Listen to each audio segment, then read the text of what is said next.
Friends, ఇక్కడ మనం చూస్తున్నాం కదా, ఈ డ్యామ్ అనేది మనకి చిత్తూరులో ఉన్నటువంటి డ్యాము. దీన్ని ఎన్టీఆర్ జలాశయం అని కూడా అంటాము.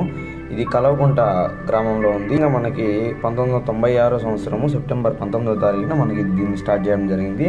దీన్ని స్టార్ట్ చేయడానికి ముఖ్యమైన కారణం ఏమిటంటే, మన చిత్తూరు రాయలసీమకు చెందినటువంటి ప్రాంతము పూర్తిగా కూడా నీటి కరువు అనేది ఉండేదన్నమాట ఒకప్పుడు. అందుకనేసి మొత్తానికి మన చిత్తూరుకి దగ్గర 22 మిలియన్ లీటర్ల వాటర్ అనేది మనకి అవసరమయ్యేది. అందుకనేసి హంద్రీనీవా వాటర్ అంతా కూడా ఇక్కడికి టర్న్అవుట్ చేయడం అయింది. అదేవిధంగా ఇక్కడ స్టోర్ చేసి మన చుట్టుపక్కల ఉండేటువంటి పంట పొలాలన్నిటికీ కూడా చాలా వ్యవసాయ భూమికి అవసరమైనటువంటి వాటర్ అంతా కూడా చిత్తూరు జిల్లా మొత్తానికి గాను దగ్గర 22 మిలియన్ లీటర్ల నీరు అనేది అవసరమయ్యేది. అందుకు గాను మనకి ఈ జలాశయం నుండి దగ్గర 8 మిలియన్ లీటర్ల నీరు అనేది ఒక్క రోజుకి సప్లై చేయాలనేటువంటి ఉద్దేశంతో ఈ యొక్క ప్రాజెక్ట్ ఇక్కడ స్టార్ట్ చేయమైంది. కానీ నచ్చినట్టయితే లైక్ చేయండి, షేర్ చేయండి. Thank you.